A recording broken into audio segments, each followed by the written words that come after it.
May kakaiba akong nararamdaman. Tumakbo ka at huwag kang lilingon. Pero hindi mawala ang sakit. Anak, manatili ka lang malapit sa akin palagi, ha? Oo, nanay. Hindi kita iiwan. Kahit saan tayo pumunta. Parang may kakaiba akong nararamdaman. Magtago ka, anak. Nanay! Ano yan? Bakit parang nakakatakot yung bagay na yun?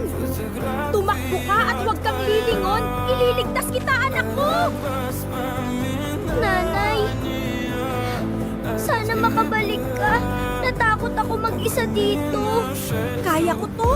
Basta't ligtas lang ang anak ko kahit wala na ako. Ay, anak, patawarin mo sana ako. Hindi na kita masasamahan pa sa paglaki mo.